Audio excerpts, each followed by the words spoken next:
বন্ধুরা, হে আমার মুরব্বিয়ানেরা, শুনে রেখে বাবা, হযরতে মুসা কালিমুল্লাহ, মন দিয়ে শুনবেন, ছোট করে বলবো, লম্বা চওড়া নয়। তার কওমের কাছে তিনি দাওয়াত দিতে লাগলেন, হে আমার কওম, আল্লাহর পথে ফিরে এসো, ওয়াবুদুল্লাহ, আল্লাহর ইবাদত করো, ওয়ালা ইউশরিক বিল্লাহ, আল্লাহর সঙ্গে কাউকে শরীক করো না। আমি নবী, আমার কথাগুলো তোমরা মেনে চলো। কওম বলতে লাগলো, না না ভাইরা আমার, তরুণ যুবকেরা, আপনারা জানেন তৎকালীন যুগের মুসা নবীর সময়কার ফেরাউন ছিলেন আলাদা। ভাইরা আমার, হে তরুণ যুবকেরা, ইব্রাহিম নবীর জামানায় ফেরাউন ছিল আলাদা। ভাইরা আমার মুরব্বিয়ানেরা, তরুণ যুবকেরা আমার, ফেরাউন এটা হলো লাকাব, এটা হলো উপাধি। যেমন রাজা, বাদশা, সুলতান, যে যখন থেকে যে তাকে তখনকার ফেরাউন বলা হয়েছে। ইউসুফ নবীর জামানাতেও ফেরাউন ছিল, কিন্তু ইউসুফ নবীর সময়কার ফেরাউন মুসলমান হয়ে গিয়েছিল। হে তরুণ যুবকেরা, মুসা নবীর জামানায় ফেরাউন ছিল খুব জালিম, অনেক মানুষকে হত্যা করেছিল। হে তরুণ যুবকেরা, ভাইরা আমার, হযরতে মুসা কালিমুল্লাহ যেখানে মানুষ পান সেখানে গিয়ে ওয়াজ করেন, সেখানে মানুষকে বলেন তোমরা আল্লাহর ইবাদত করো, ফেরাউনের ইবাদত বন্দেগী তোমরা ছেড়ে দাও। ফেরাউন নিজেকে আল্লাহ বলে দাবি করেছে, আনা রব্বুকুমুল আলা বলেছেন, আমি তোমাদের বড় খোদা বলেছেন। ফেরাউন নিজেকে খোদা বলে দাবি করেছেন। মুসা কালিমুল্লাহ যেখানে ভিড় জমে সেই জায়গায় গিয়ে ওয়াজটা শুরু করে দেন, যাতে করে মানুষকে হেদায়েত করা যায়। হযরতে মুসা নবীকে আল্লাহ দুটো অলৌকিক বড় বড় শক্তি দিয়েছিলেন। একটা হলো হাতের লাঠিটা যখন ফেলতেন, ফেলার সঙ্গে সঙ্গে বিশাল আজদাহা সাপ হয়ে ছুটতে লাগতো, আর হাতটা যখন গোল করে এইভাবে ঘোরাতেন, একটা সূর্যের মতো আলো বেরিয়ে আসতো। জোরে বলুন সুবহানাল্লাহ। মুসা নবীকে আল্লাহ এই ক্ষমতা দিয়েছেন। মুসা আলাইহিস সালাম মানুষকে হেদায়েত করতে লাগলেন। মুসা নবীর অলৌকিক ক্ষমতা দেখে বহু মানুষ হেদায়েত হতে লাগলো। ফেরাউন চ্যালেঞ্জ গ্রহণ করল, দেশের মধ্যে যত জাদুকর আছে, জাদুকর, সমস্ত জাদুকরকে এক কাছে করল, সবাইকে দিয়েছে মুসা নবীর সঙ্গে মোকাবেলা করানোর জন্য, লড়াই করানোর জন্য চেষ্টা করল। মুসা কালিমুল্লাহকে আল্লাহ বললেন, হাতের লাঠিটা ছেড়ে দাও। দেবার সঙ্গে সঙ্গে মুসা নবীর হাতের লাঠিটা বিরাট আজদাহা সাপ হয়ে ওই সমস্ত ফেরাউনের জাদুকরদের যত জাদুর শক্তি ছিল সবকে হাও করে খেয়ে নিল। এই ক্ষমতা দেখে যত তৎকালীন যুগে ফেরাউনের আন্ডারে জাদুকররা ছিল সব আল্লাহর দরবারে সিজদাতে লুটিয়ে গেল। মুসা নবীর হাতে হাত দিয়ে মুসা নবীর কালেমা পড়ল, লা ইলাহা ইল্লাল্লাহ মুসা কালিমুল্লাহ। এই বলে তারা আল্লাহকে এক বলে মুসা নবীকে নবী বলে ঈমানটা গ্রহণ করে নিল। জোরে হবে না, আর জোরে হবে না। মুসা নবীর একজন চাচা তো ভাই ছিল, পারা সম্পর্কে চাচা, পারা সম্পর্কে একই বংশের মানুষ, নাম হলো কারুন। নাম হলো কি? কারুন। বন্ধুরা আমার, তরুণ যুবকেরা আমার, কোন কোন মুফাসসিরিন তারা বলছেন সে এত সম্পত্তির মালিক ছিল কারুন, এত সম্পত্তির মালিক ছিল, তার সম্পত্তি বয়ে নিয়ে যাওয়ার জন্য 70টা হে তরুণ যুবকেরা, হে আমার মুরব্বিয়ানেরা, শুনে রেখে দিন বাবা, জেনে রেখে দিন বাবা, তার ওই সম্পত্তির ভাই আমার যে সিন্ধুকের চাবি ছিল, সেই চাবিটা বয়ে নিয়ে যাওয়ার জন্য 70টা মানুষ প্রয়োজন হতো। চাবিটাকে বয়ে নিয়ে যাওয়ার জন্য 70টা মানুষের প্রয়োজন হতো। এই রকম বলা হচ্ছে বন্ধুরা আমার, তরুণ যুবকেরা, আমার মুরব্বিয়ানেরা, এই যে আমরা মাটির তলা থেকে আমরা যে ভাই আমার সোনা থেকে শুরু করে রূপা থেকে শুরু করে মূল্যবান আমরা যে সমস্ত বস্তুগুলো পাই, এই রকম বস্তু তার ভাই আমার টন ছিল। শুধু তাই নয়, যত আমরা সমুদ্রের তলা থেকে আমরা যে সম্পদগুলো পাই, হীরা মণি মুক্তা যা কিছু পাই, হে তরুণ যুবকেরা, প্রবাল থেকে শুরু করে যত পাই, এই রকম তার টন তার ছিল।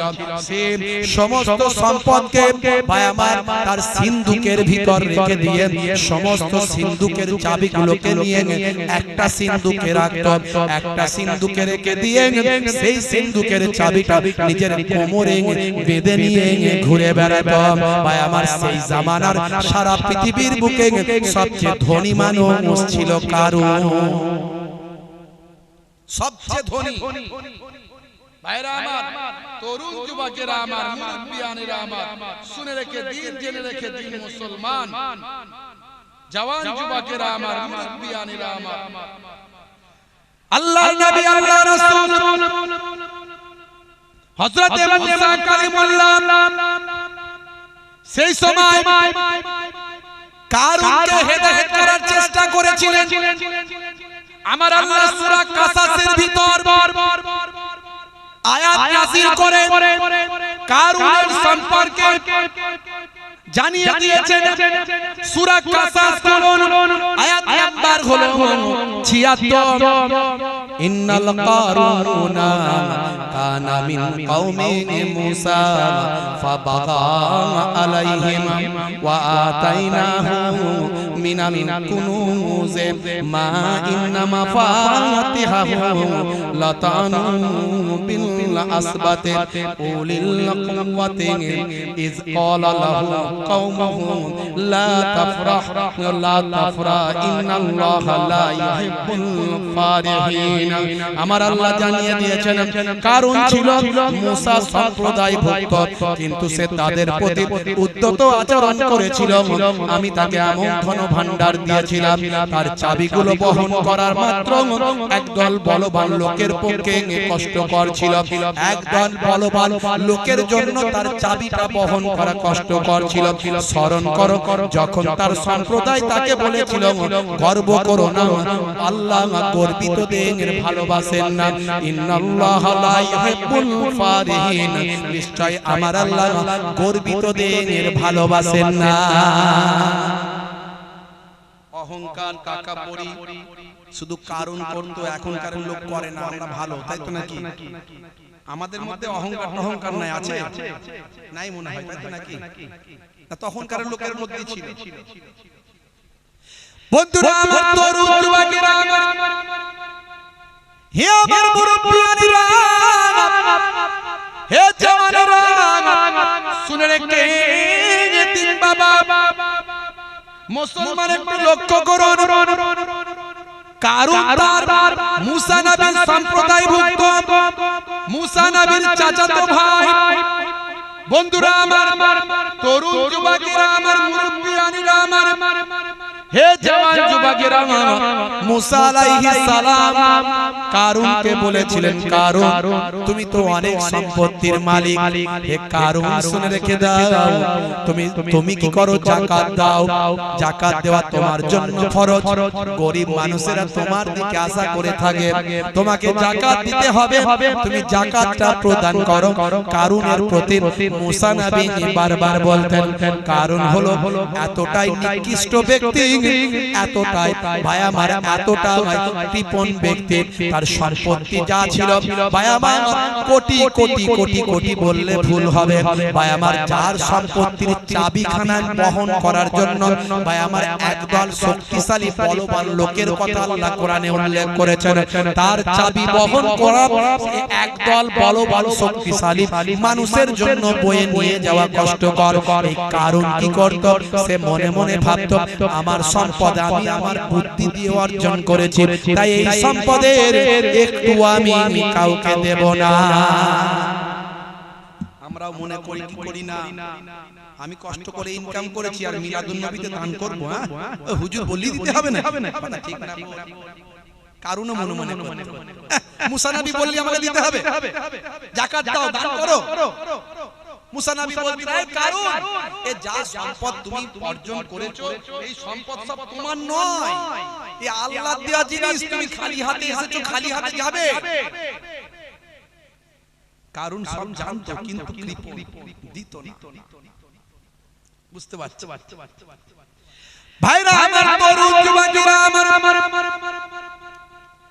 মুসা নবী বনি ইসরাইলের সম্প্রদায় সেই জামানার মানুষগুলোর উপর হিদায়াত করতে লাগলেন, কিন্তু তারা মুসা নবীর কথা শুনলো না, মুসা নবীর উপর জুলুম করতে লাগলো। কারণ ছিল কেউ একজন গণ্যমান্য ব্যক্তি। হে তরুণ যুবকেরা, ফেরাউন নিজেকে খোদা বলেছিল, আর ফেরাউনের পাশের চেয়ারটায় কারুন বসতো, সে তার উজির ছিল। কোরআনের কথা ভালো করে শুনে রাখুন, তাফসীর বলছি আমি, কোরআনের তাফসীরটা আপনাদেরকে শোনাচ্ছি। 6666টা আয়াত কোরআনে আছে, তার মধ্যে 500টা আয়াত হলো আদেশ আর নিষেধের, বাকি 6166টা আয়াত হলো হিস্ট্রি অফ পাস্ট, অতীতের ইতিহাস। বন্ধুরা আমার, মুসা কালিমুল্লাহ যখন তাদেরকে হেদায়েতের কথা বলতে লাগলো, তারা দুনিয়াবি আরাম আয়েশের মধ্যে লিপ্ত, ফেরাউনের মুহে তারা পড়ে আছে। ফেরাউন তাদেরকে সুখ ভোগ দিয়েছে, ভাই আমার সুখ শান্তি দিয়েছে, নিজেকে খোদা বলে প্রচার করেছে, তারা ফেরাউনকে খোদা বলে মানত। এমন সময় মুসা কালিমুল্লাহ যখন ওই সমস্ত ফেরাউনের লোক লস্কর থেকে হেদায়েতের কথা বলল, তারা মুসা নবীর কথা শুনল না। আমার আল্লাহ নারাজ হয়ে গিয়ে 1 মাস ব্যবধানে, 1 মাস ছাড়া ছাড়া কয়েকটা আযাব গজব তাদের উপর দান করলেন। বন্ধুরা আমার, তরুণ যুবকেরা আমার, প্রথমে দিলেন আমার আল্লাহ তুফান, মারাত্মক ঝড়, মারাত্মক বন্যা দিলেন। সেই বন্যায় মানুষ ঘরে ঘরে পানিতে ডুবতে শুরু করলো। মাঝে মাঝে এখনো বন্যা হয় কি হয় না, হয়তো নাকি বন্যা মুসা নবীর জামানায় গজব, আর এখনকার বন্যা কি রহমত নাকি? এখনো গজব। অল্প পানি রহমত, বেশি পানি গজব। অল্প পানি রহমত আর বন্যা হলো গজব। ভালো করে বুঝবেন, আমাদের কৃতকর্মের কারণে আল্লাহ বন্যা দিচ্ছেন। বন্ধুরা আমার, তরুণ যুবকেরা আমার, এমন বন্যা হলো মানুষের ঘরে ঘরে পানি চলে গেল। পানির যন্ত্রণায় মানুষ হাহাকার করতে লাগলো, ভাসতে লাগলো। হে তরুণ যুবকেরা, কয়েকদিন পর্যন্ত বন্যা থাকলো। মুসা নবীর কাছে গিয়ে তারা সারেন্ডার করলো, ও নবী মুসা, আপনি আল্লাহর কাছে দোয়া চান, আমরা আল্লাহকে এক বলে মানব, এবার থেকে আমরা ফেরাউনকে আর মানব না, আল্লাহকে মানব। আল্লাহর কাছে দোয়া চান যেন বন্যা সরে যায়। মুসা নবী বান্দাকে আল্লাহর পথে আনতে চান, তাই যে কোনো ভাবে আল্লাহর পথে আসতে তিনি চেষ্টা করতেন। অনেক ত্যাগ, অনেক ঘাত প্রতিঘাত সহ্য করতেন। আল্লাহর কাছে দোয়া চাইলেন, মুসা কালিমুল্লাহর দোয়া আমার আল্লাহ কবুল করে নেন। কয়েকদিনের মধ্যে প্রচন্ড সূর্য রৌদ্র তাপের কারণে বন্যার পানি শুকিয়ে যায়। অল্প কিছুদিন যেতে না যেতে আবার দেখা গেল তারা আল্লাহকে মানল না। তারা বলল না, হে মুসা নবী, তুমি হলে জাদুকর, তোমার হাতের লাঠি যায় আমরা তোমার কথা শুনবো না। এক মাস চলে যাওয়ার পর আমার আল্লাহ এবারে যে আল্লাহর গজবটা পাঠালেন সেটা হলো পঙ্গপাল। এই পঙ্গপাল এমন একটা পোকা যে পোকাটা তাদের ফসলগুলো সব খেয়ে ফেললো। ভাই আমার ফসল সব খেয়ে ফেলে খরা বানিয়ে দিল। অনাহারে দিন কাটাতে লাগলো। পঙ্গপালের জ্বালায় তারা অস্থির হয়ে গেল। এমন কোন ওষুধ নাই, এমন কোন কেমিক্যাল নাই যে তারা চেষ্টা করেনি, কিন্তু কোন কেমিক্যাল তাদের কাজ করে না। হে তরুণ যুবকেরা, অবশেষে তারা মুসা কালিমুল্লাহর কাছে আবার এসে দোয়া চাই, সারেন্ডার করে। আবার মুসা নবী আল্লাহর কাছে দোয়া করলে পঙ্গপাল সরে চলে যায়। অন্যদিকে পঙ্গপালের দল চলে গেল, তাদের এলাকা খালি করে দিল। এরপরে তারা বলে না এটা আমাদের জন্য আল্লাহর রহমত, পঙ্গপাল দিয়েছিল চলে গেছে, এ তোমার এখানে কিছু নাই, তোমার কথা আমরা শুনব না। এরপরে আবার আল্লাহ দিলেন উকুন, দিলেন উকুন। মাথায় উকুন হয় কি হয় না? কি গো, অল্প হওয়া রহমত আর বেশি হওয়া গজব নাকি? না অল্পতেও গজব আর বেশিতেও গজব। যার মাথায় দু চারটে আছে মাথা খারাপ, খালি চুলকে চুলকে চুল ছিঁড়ে ফেলার খারাপ আছে না? নাই। ভাইরা আমার, তরুণ যুবকেরা আমার, মুরব্বিয়ানেরা আমার, বিভিন্ন ধরনের হুকুম সেই সময় আল্লাহ দিলেন। পোশাক আশাক গায়ে বিভিন্ন জায়গায় হুকুম ঘুরে বেড়ায়। ভাই আমার, সে হুকুম মরে না, হুকুম নষ্ট হয় না। যত হুকুম মারে তত হুকুমের জন্ম হয়। হুকুমের জ্বালায় মানুষ টিকতে পারে না। আমার আল্লাহ জানিয়ে দিলেন এই হুকুম হলো তাদের জন্য গজব। এ তরুণ যুবকেরা, হে আমার বন্ধুরা, হে আমার মুরব্বিয়ানেরা, শুনে রেখে দিন বাবা, এই উকুনের জ্বালায় তারা অস্থির হয়ে গেল। কয়েকদিন পরে আবার মুসা কালিমুল্লাহর কাছে গিয়ে তারা দোয়া চাইতে লাগলো। হে নবী মুসা, বুঝেছি বুঝেছি উকুন হলো গজব, এবার আমরা সারেন্ডার করছি, আর অন্যায় করব না, তোমার কথা মেনে চলবো, আল্লাহকে মানব, তোমাকে নবী বলে মানব। তুমি একটু আল্লাহর কাছে দোয়া চেয়ে দাও যেন উকুনের গজব থেকে আমরা বাঁচতে পারি। মুসা কালিমুল্লাহ সব সময় চান যে কোনো ভাবে বান্দা যেন হেদায়েত হয়, আল্লাহকে যেন মানে, বারবার চেষ্টা করেন। আমার মুসা নবী সেই সময় আল্লাহর কাছে দোয়া চাইলেন। দোয়া চাওয়ার পরে আমার আল্লাহ উকুনের, ভাই আমার, গজব থেকে ওই কওমকে হেফাজত করে দেয়। তারা খুব বজ্জাত জাতি ছিল, খুব জালেম, বুঝতে পারছেন? ফেরাউনকে আল্লাহ কিভাবে মেরেছিল মনে আছে আপনাদের? নীল দরিয়ায় গিয়ে মেরেছিল। যখন ফেরাউন সিংহাসনে বসেছিল, ফেরাউনের কাছে, ফেরাউন নিজেকে খোদা বলে দাবি করেছিল। ফেরাউনের কাছে আল্লাহ একটা ফারিস্তা পাঠিয়েছিল, যাও ফারিস্তা, মানুষের সূরাতে গিয়ে ফেরাউনের কাছে একটু পরীক্ষা করে নাও। তখন ফারিস্তা গিয়ে মানুষের সূরাতে গিয়ে বলেছিল, বাদশা জাহাপনা, আমি মুসাফির মানুষ, দূর থেকে এসেছি। তো ফারিস্তা তো দূর থেকেই এসেছে, মিথ্যা কথা বলেন।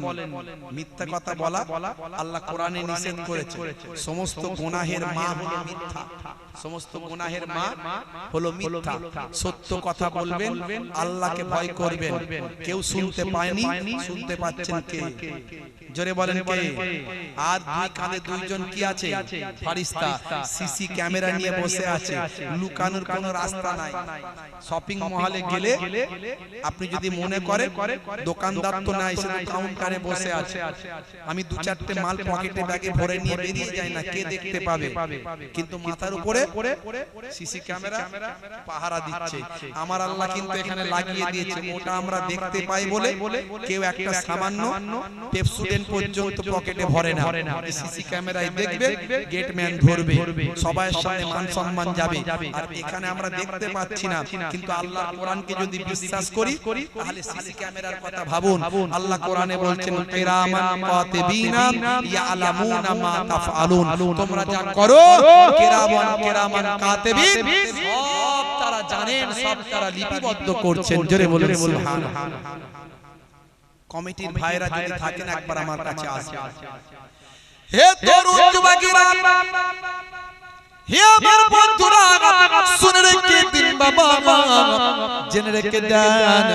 হে মুসলমান, একটুখানি লক্ষ্য করুন বাবা, একটুখানি খেয়াল করুন।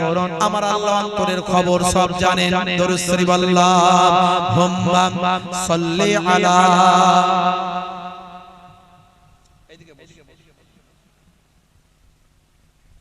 ওয়া আলা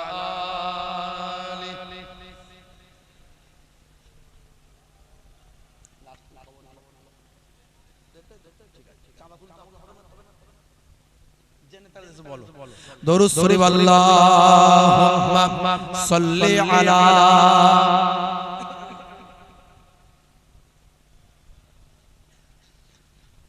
ওয়া আলা আলি।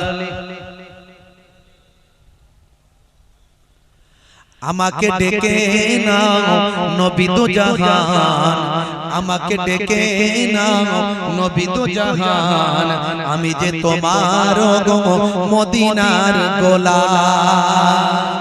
জোরে হবে না, জোরে হবে না, আর জোরে হবে না। তোমারই নামটা মনেতে এঁকেছি, তোমারই ফুল দিয়ে মালা গেঁথেছি, তোমারই ইশকে আমি যে ডুবেছি, তোমারই সাফাত আমি যে চেয়েছি। জোরে হবে না, ভাঙাচোরা কবি তো মাঝে মাঝে একটু লিখে ফেলি। তোমারই নামটা মনেতে এঁকেছি, তোমারই ফুল দিয়ে মালা গেঁথেছি, তোমারই ইশকে আমি যে ডুবেছি, তোমারই সাফাত আমি যে চেয়েছি। আমাকে ডেকে নাও নবী দো জাহান, আমাকে ডেকে নাও নবী দো জাহান, আমি যে তোমার গো মদিনার গোলাম। জোরে হবে না, আর জোরে হবে না।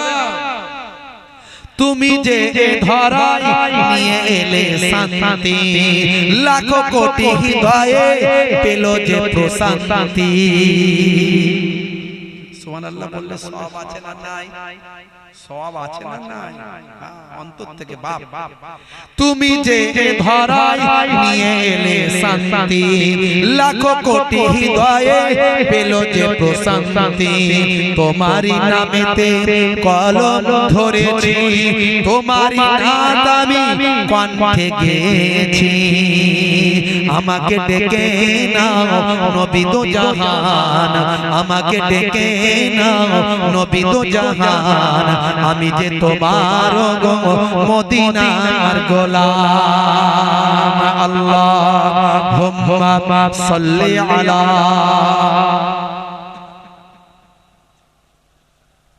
ওয়া আলা আলি।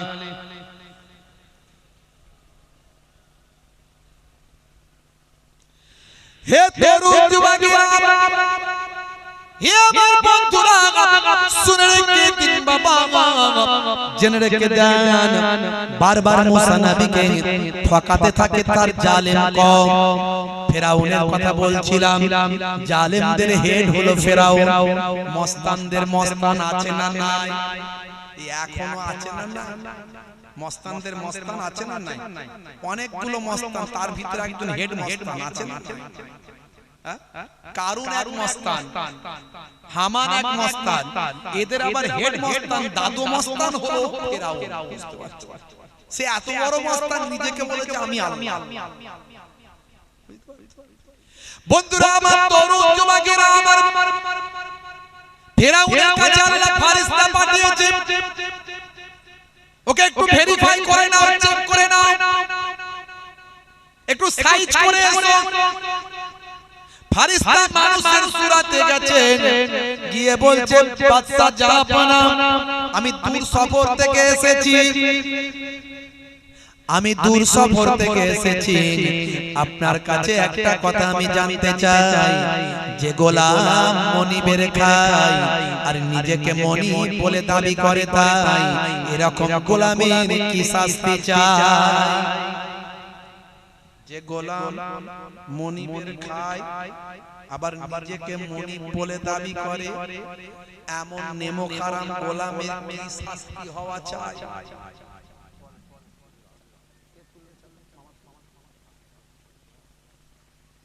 আপনাদের কথাবার্তা প্রথম যা হয় কথাবার্তা ভালো করে ঠিক করেন না, মামা তুলবে না আমাকে, তাহলে সেই মতো ওয়াজ হবে। মামা তুমি তো ভালো মানুষের মহব্বতটা বাড়তো, বেশি করে দিত, কথা ঠিক না? ভাগনা রুগা পাতলা মানুষ পছন্দ অতটা হবে না, লোকে দিতে চাইবে না, কি কথা ঠিক না?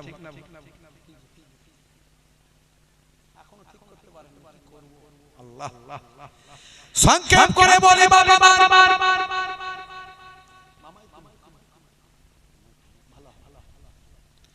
হে তরুণ যুবকেরা, হে আমার মুরব্বিয়ারা, আমি ওয়াজটা করছি, ওয়াজটাই করি নাকি? আপনাদের কি চান ওয়াজটাই করি নাকি? চাপা লাগবে, গন্ডগোল করে দিচ্ছেন বারবার, ঠিক মতো এটা ওয়াজ করতে গেলে তো একে আমি কি মুখস্থ করে আসছি নাকি? আল্লাহ আমার যা মাথায় দিচ্ছেন তাই বলছি, ঠিক না? ভাইরা আমার, তরুণ যুবকেরা আমার, মুসা কালিমুল্লাহর জামানায় ফিরাউনের কথা বলছি শুনুন। এমন সময় ফিরাউন ফারিস্তাকে বলল, ফারিস্তা বলে তো চেনে না, দেখছে মানুষ। সেই সময় ফিরাউন বলল, যে গোলাম মনিবের খায় আর নিজেকে মনিব বলে দাবি করে, এমন নেমক হারাম গোলামকে পানিতে ডুবিয়ে মারা উচিত। ফারিস্তা বলল, আপনি একটু লিখে দেন। বাদশা যা আপনি বড় বাদশা একজন, আপনি লিখে দেন, এর একটা ডকুমেন্ট থাকবে, প্রমাণ থাকবে। বাদশা ফিরাউন লিখে দিল তৎকালীন লেখনী পদ্ধতিতে। হে তরুণ যুবকেরা, সেই সময় ফারিস্তা নিয়ে চলে গেল। পরবর্তীকালে ফিরাউন যখন নীল দরিয়ায় ডুবে মরছে, তখন ওই লেখাটাকে ফারিস্তা দেখাচ্ছে, দেখো যে গোলাম মনিবের খায় আর নিজেকে মনিব বলে দাবি করে, এমন নেমক হারাম গোলামের পানিতে ডুবিয়ে মারা উচিত। তোমার বিচারে তোমাকে আমার আল্লাহ ডুবিয়ে মারছেন। তুমি হলে আল্লাহর গোলাম, আল্লাহর খাও, আল্লাহর হাওয়া নাও, বাতাস নাও, পানি নাও, সূর্য নাও, চাঁদ নাও, জমিনের উপর চলাফেরা করো, সবকিছু আল্লাহর ভোগ করো আর নিজেকে আল্লাহ বলে দাবি করো। আর তুমি বলেছো আনা রাব্বুকুমুল আলা, আমি তোমাদের বড় খোদা। এখন তোমার বিচারে তোমাকেই পানিতে ডুবিয়ে মারা হচ্ছে। সেই সময় ফিরাউন বলেছিল, তওবা করছি, মুসা নবীর কালেমা পড়ছি। ফারিস্তা বলেছিল, না, টাইম আউট হয়ে গেছে, আর টাইম নাই ভাই, আমার পাসওয়ার্ড যেটা দেওয়া হয়েছিল, পাসওয়ার্ডের টাইম এন্ড হয়ে গেছে, শেষ হয়ে গেছে, আর তওবা কাজে লাগবে না। আমার আল্লাহ জানিয়ে দিয়েছিলেন, এ আমার ফেরেশতা জানিয়ে দাও ভাই, আমার কোরআন মাজিদ আল্লাহ বলে দিয়েছিলেন।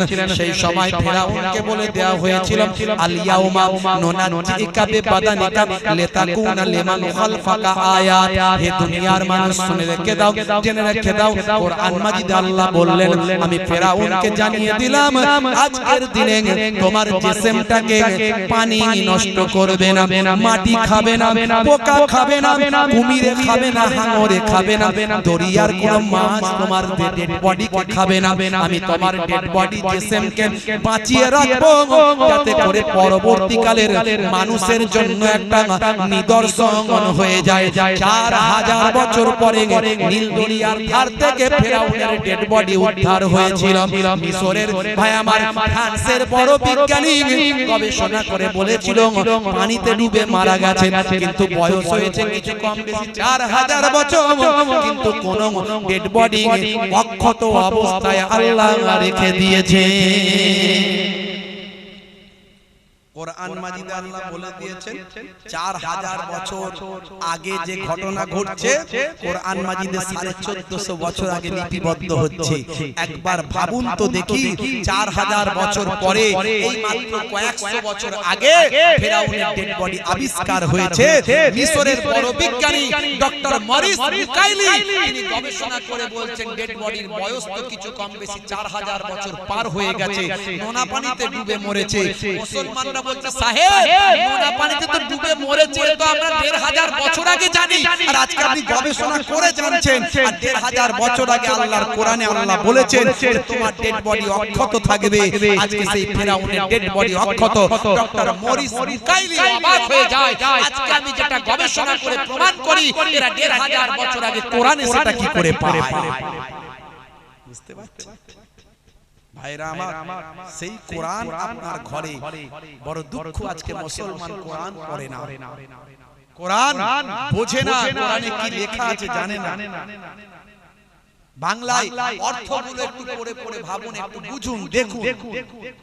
একটা কোরআনের অ্যাপ মোবাইলে ডাউনলোড করুন, একটা নবী পাকের জীবনী মোবাইলে ডাউনলোড করুন, অবসর সময় রাস্তাঘাটে আছেন পড়ে পড়ে শেষ করে ফেলুন।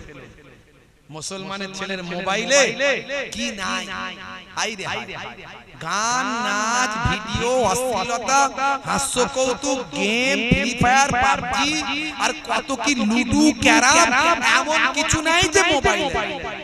অথচ সারা মোবাইলটা খুঁজে থাকো কোরআনের একটা অ্যাপ পাবেন, নবী পাকের জীবনী পাওয়া যাবে। আজকালকার পোলা দেখো সঠিক পথে চলে না, পিতামাতা গুরুজনের কথা তারা শোনে না। চুলগুলো ছোট ছোট, প্যান্ট শার্ট আটো সাটো, সুজোড়া পায়ে দিয়ে পেছনে ব্যাগ নিয়ে, লাল লাল জুতো পায়ে, চোখে কালো চশমা, দুই চোখ মেলে খোঁজে বেদের মেয়ে জোসনা, গায়ে হাতে ট্যাটু আঁকা, হেঁটে চলে আঁকা বাঁকা। শাহরুখ খানের ভক্ত, সলমান খানের ভক্ত আছে না নাই? গায়ে হাতে ট্যাটু আঁকা, হেঁটে চলে আঁকা বাঁকা, কাছে গেলে দেখা যায় সুস্থ ছেলে না, তিরঙ্গার দুর্গন্ধে টেকা যায় না, তিরঙ্গার দুর্গন্ধে টেকা যায় না। আজকালকার পোলা দেখো সঠিক পথে চলে না, পিতামাতা গুরুজনের কথা তারা শোনে না। তিরঙ্গা গুটকা খেয়ে দাঁত জিভ ঠোঁট সব এক করে ফেলেছে। 1450 বছর আগে নবী বলছেন নেশা চলবে না, নেশা হারাম, কুল্লু মুসকিরিন হারাম, প্রত্যেক নেশা হলো হারাম। মুসলমানের ছেলে এখন বিড়ি নেশা, সিগারেটের নেশা, গাঁজা নেশা, তারিন নেশা, মদের নেশা, এই নেশা নাই। এগুলো সব স্বাস্থ্যের জন্য ক্ষতি। নেশা মুক্ত জীবন যাপন করুন।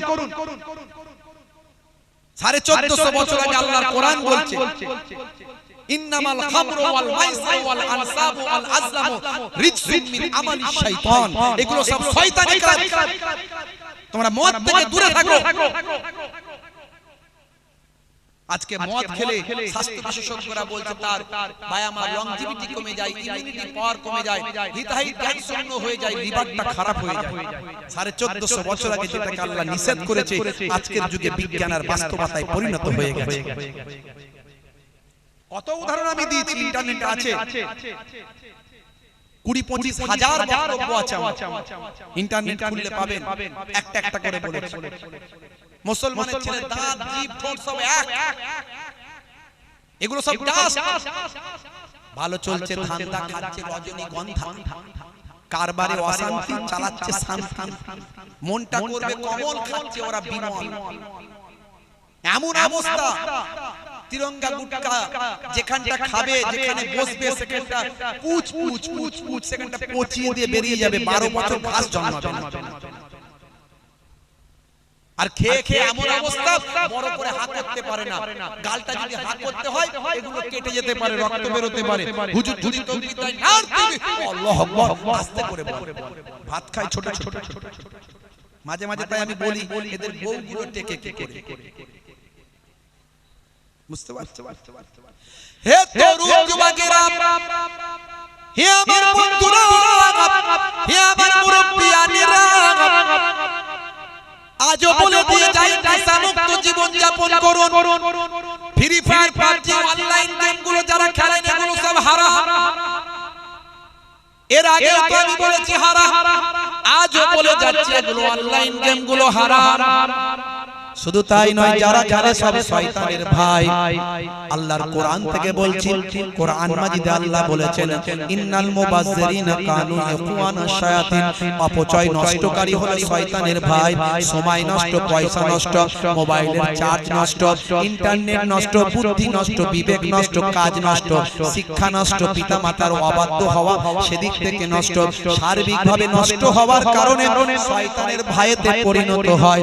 যুবকেরা আজ থেকে এই সমস্ত অনলাইন গেমগুলো তোমরা ডিলিট করে সেখানে আল্লাহর কোরআনের একটা বাংলা অ্যাপ ডাউনলোড করো, নবী পাকের জীবনী একটা অ্যাপ ডাউনলোড করো, জীবনটা ধন্য হবে, পৃথিবীতেও স্যালুট পাবে আর মারা গেলে ফেরেশতা স্যালুট জানাবে।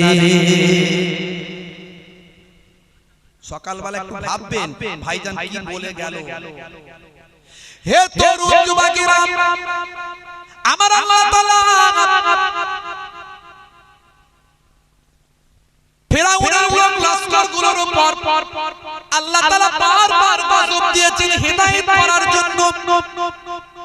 তুফান দিলেন, পঙ্গপাল দিলেন, উকুন দিলেন, তারপরে আল্লাহ পাঠালেন কি? তারপর আল্লাহ পাঠালেন ব্যাং।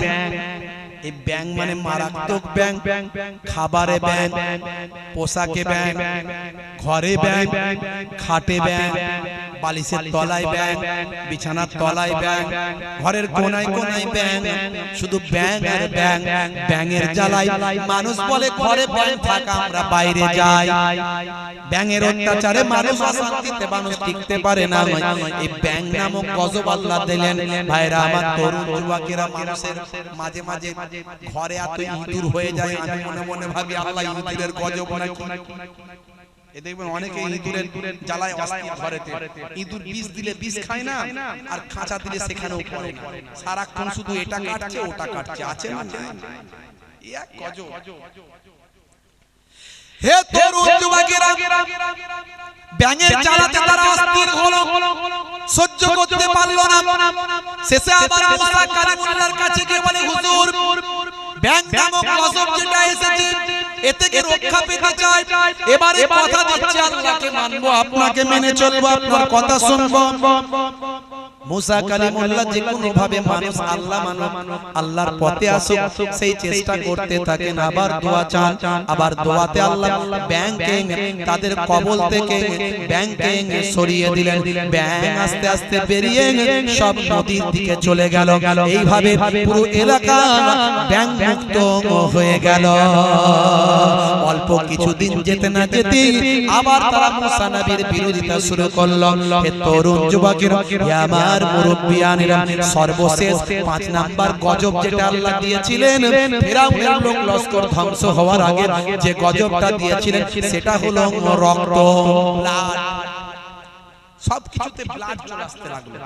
পানি রেখেছে, পানি ব্লাড হয়ে গেছে। চা খাবে, চা ব্লাড। দুধ রেখেছে, দুধ ব্লাড। খাবার রেখেছে, খাবার ব্লাড। সব ব্লাড হয়ে যায়, রক্ত যা রাখে সব রক্ত হয়ে যায়।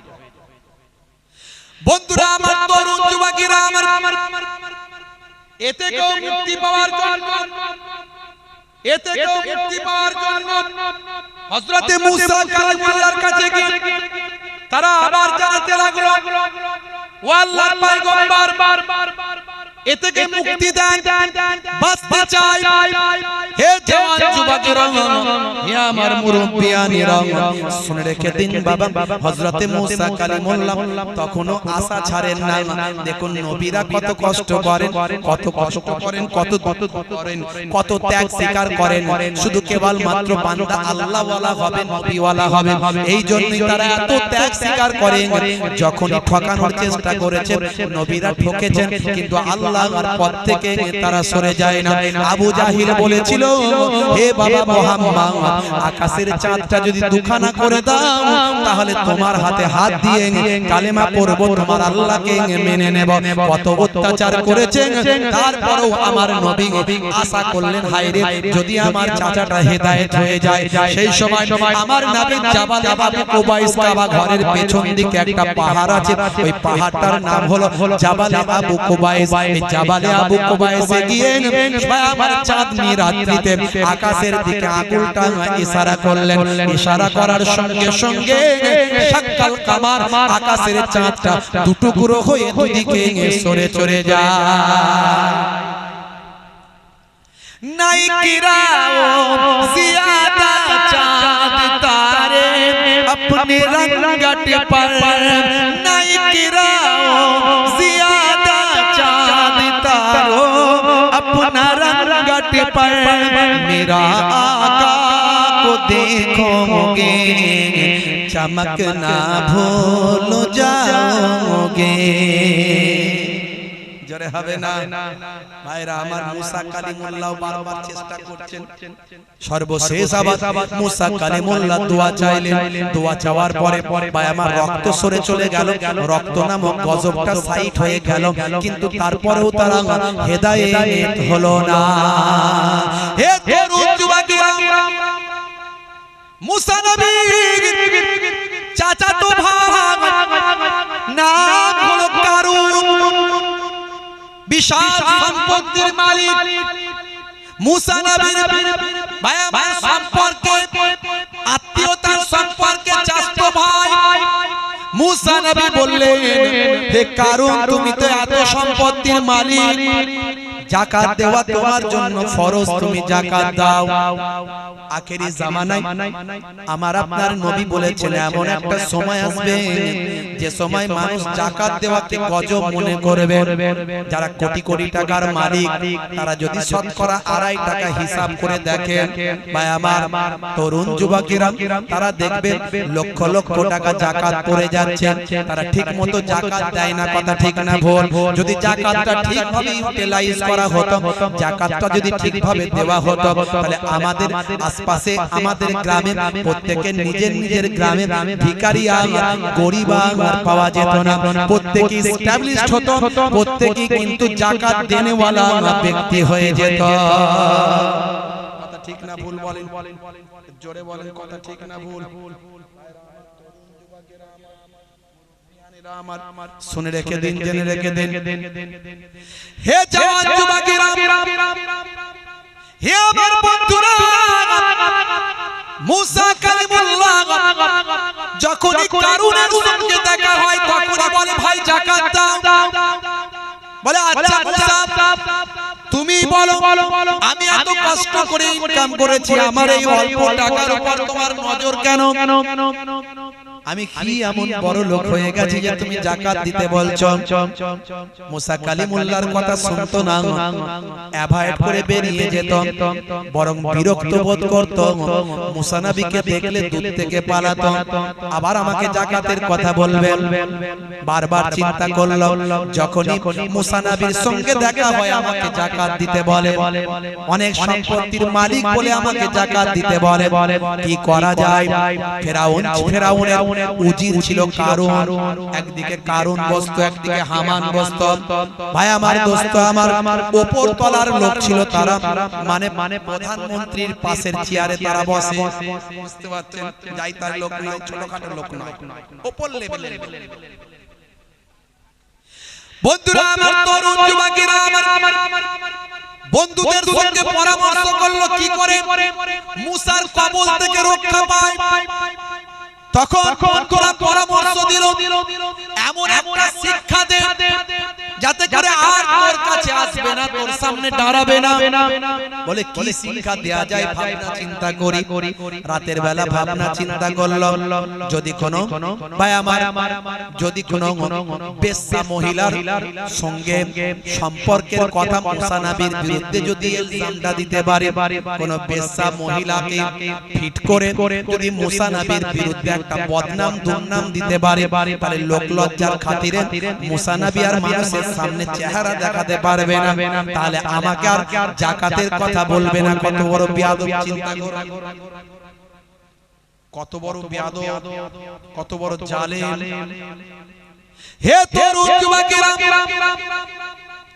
হে আমার বন্ধুরা, শুনে রেখে দিন, সেই জামানায় এরকম এরকম নারীরা ছিল, আজও আছে না নাই? জোরে বলেন, আছে না নাই? হ্যাঁ, এখনকার যুগে আছে তো না? এখন সব ভালো হয়ে গেছে, তখন ছিল এখন আর নাই নাকি? হ্যাঁ, তখনকার যুগে এক নাম্বার বেশ্যা, এক নাম্বার এই খারাপ কাজের সবচেয়ে শ্রেষ্ঠ নারী, সবচেয়ে উপর লেভেলের নারী, তার নাম হলো সাবজা। সাবজা, বুঝতে পারছেন? অন্যান্য কিতাবে আরো কয়েকটা নাম বলা হয়েছে। সাবজা বিখ্যাত সুন্দরী, বিখ্যাত রূপসী, আর একজন নাম করা নারী, সবাই তাকে চেনে। হ্যাঁ ভাইরা আমার, তরুণ যুবকেরা আমার, হে জওয়ান যুবকেরা, এখনকার যুগেও আছে না নাই? হ্যাঁ, মুরব্বিয়ানিরা শুনে কেঁদে, এমন সময় কারুন কি করলো? ওই মহিলা আস্তানায় গেল, ওই মহিলা আস্তানায় গিয়ে তার কাছে রাত কাটালো, তার সঙ্গে কথাবার্তা বলল। ভাই আমার, তাকে 5 লক্ষ দিরহাম, 5 লক্ষ দিরহাম তাকে আগে থেকে ভাই আমার অগ্রিম দিয়ে দিল, দিয়ে বলল, আমার দেশে একজন মুসা নামে একটা লোক আছে, আমারই আত্মীয়, তার বিরুদ্ধে একটা বদনাম তোমাকে দিতে হবে, 5 লক্ষ টাকা অ্যাডভান্স দিলাম। তুমি বলবে শুধু যে মুসাকে তোমরা ভালো লোক মনে করছো, ও মোটেও ভালো লোক নয়, ও আমার পার্মানেন্ট আমার কাস্টমার। শুধু এটুকু বলবে, দিনের বেলা ভালো ভালো কথা বলে আর রাতের পর রাত আমার কাছে গিয়ে আমার কাস্টমার হিসাবে থাকে। এটুকু যদি বলতে পারো, 5 লক্ষ দিরহাম তোমাকে অ্যাডভান্স দিলাম, আরো 5 লক্ষ দিরহাম তোমাকে পরে দেব। তবে তোমাকে বলে দিয়ে যায়, যখন তখন বললে হবে না, আমি নির্দিষ্ট সময়টা দিয়ে দিচ্ছি। হে তরুণ যুবকেরা শুনে রেখে দেন, একজন তৎকালীন যুগের শ্রেষ্ঠ বেশ্যা, এক নাম্বার ভাইরা আমার, তাকে কারুন ফিট করছে, 5 লক্ষ দিরহাম আগে অগ্রিম জমা দিয়েছে, আর বলেছে যখন তখন গিয়ে বললে হবে না, অমুক দিনে আমাদের হেডমাস্টারের জন্মদিন। হেডমাস্টারকে ফেরাউনের জন্মদিন, মানে নিজেকে আল্লাহ বলেছে, তার আবার জন্মদিন হবে। ভাইরা আমার, সকলের দাওয়াত থাকবে, সকলে আসবে সেখানে, সকলে সেখানে দাওয়াত নিয়ে আসবে, হাজার হাজার মানুষ থাকবে, সেই জায়গায় আমি স্টেজে থাকবো, ফেরাউনের পাশেতে আমি থাকবো, আর তুমি যাবে, তুমি গিয়ে মজলিসে থাকবে। আর মুসা নবীর অভ্যাস হলো, যেখানে লোক জমবে সেখানে গিয়ে মানুষকে হেদায়েতের কথা বলে। প্রত্যেকটা নবীরা কত কষ্ট করেছেন, কত অত্যাচার সহ্য করেছেন মানুষকে হেদায়েত করানোর জন্য। বান্দা তুমি নামাজটা পড়ো, আমার নবী নামাজকে কায়েম করার জন্য মার খেয়েছেন, কথা ঠিক না বল? আজকে মুসলমান আমরা নামাজটা ছেড়ে দিয়েছি, 100 জনের 95 জন 5 ওয়াক্ত নামাজ আমরা পড়ি না। এখানে কিন্তু 100% পড়ে, কথা ঠিক না বল? একটু হ্যাঁ হুঁ, এখানে 100% পড়ে তো কি জি? একটু হ্যাঁ হুঁ বলে, হুজুর নামাজ আমরা পড়ি জুম্মার দিনে, আছে না? নাই, জুম্মার দিনে পড়ি, সপ্তাহে একদিন। আচ্ছা, সপ্তাহে একদিন খেলে কেমন হয়? সপ্তাহে একদিন খেলে থাকা যাবে না? তার বেলায় হবে, দিনে প্রত্যেকদিন 3 বার 4 বার করে খেতে হবে। হে তরুণ যুবকেরা, আমার নানা জান ছোট হুজুর কেবলা বলতেন, নামাজের কথা বলতে গিয়ে বলতেন, কি দিয়ে বোঝাবো বাবা তোমাদের, কি দিয়ে বোঝাবো? ঝুড়ার কোদাল দিয়ে বোঝালে বাবা কি বুঝবে? দাদা জান পীরনগরী হুজুর পীর কেবলা বলতেন, যাকে জিন্দা পীর বলা হতো। দাদা জান পীরনগরী, মায়াপুর পীরনগরী হুজুর কেবলা বলতেন, বাবা দিনে রাতে 24 ঘন্টায় 12 মিনিট করে সময় দিলে 5 ওয়াক্ত নামাজ পড়তে 1 ঘন্টা সময় লাগে। 1 ঘন্টা যদি তুমি নামাজে দাও, তোমার 23 ঘন্টা সাকসেসফুল করে দেবেন কে? জোরে বলেন কে? 5 বার প্রত্যেক ওয়াক্তে আযানে মুয়াজ্জিন ডাক দিচ্ছে হাইয়া আলাস সালাহ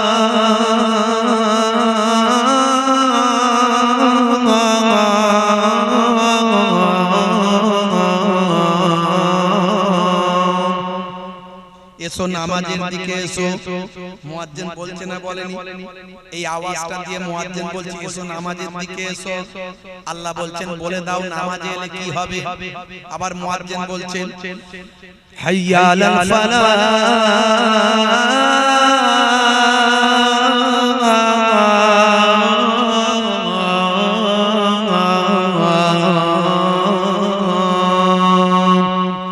নামাজে এলে আমি আল্লাহ তোমাকে কামিয়াবি দান করে দেব পড়াশোনায় কামিয়াবি চাও কারবারে সাকসেসফুল হতে চাও ব্যবসায় সাকসেসফুল হতে চাও রুজি রুটিতে সাকসেসফুল হতে চাও চাষবাসে হতে চাও নামাজের সময়টা যখন হবে মসজিদে গিয়ে আল্লাহর দরবারে দাঁড়িয়ে যাবে জোরে হবে না জোরে হবে না ওয়াক্ত যে হলো ওযু করো মসজিদে চলো ওয়াক্ত যে হলো ওযু করো মসজিদে চলো খোদার হুকুম পালন করো নামাজটা পড়ো ওয়াক্ত যে হলো ওযু করো মসজিদে চলো দিন রাত পাঁচ ওয়াক্ত নামাজ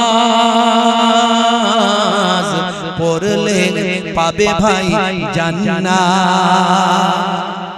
জোরে হবে না আগা ঘুম পাচ্ছে আপনাদের জোরে পড়েন ঘুম পাচ্ছে রাত অনেক হয়ে গিয়েছে ঘুম পাচ্ছে নাকি আপনাদের হ্যাঁ ফজরের সময় হলে মসজিদে যাও তুমি চলে থেকো না বিছানায় শুয়ে খোদা দেন রহমত ঢেলে মনে হচ্ছে ঘুম পাচ্ছে আওয়াজ নাই জোরে হবে না সুবহানাল্লাহ সবাই দেয় না বলে হুজুর তুই যত বলবি বল আমি কাম করেছি হাওড়া কি জি জোরে হবে না সুবহানাল্লাহ জোহরের সময় হলে কাজটা দাও তুমি ছেড়ে কিছু সময় দাও নামাজে সফলতা আসবে চলে আর জোরে হবে না আর জোরে হবে না মাগরিবের ওয়াক্ত আসিলে মসজিদে যাও তুমি চলে কবরে আযাব থেকে মুক্তি প্রভু দেবে ওয়াক্ত যে হলো ওযু করো মসজিদে চলো খোদার হুকুম পালন করো নামাজটা পড়ো ওয়াক্ত যে হলো ওযু করো মসজিদে চলো হে তরুণ যুবকেরা আমার প্রত্যেকটা নবীরা মানুষকে নামাজের দিকে ডেকেছেন মুসা নবীর জামানাতেও নামাজ ছিল মুসা নবীর জামানাতেও যাকাত ছিল ইসলাম এসেছে বাবা আদম আলাইহিস সালাতু ওয়াস সালাম থেকে অনেকে বলে ইসলাম নাকি আমাদের নবী থেকে এসেছে তারা জানে না আদম নবীর ধর্ম ছিল ইসলাম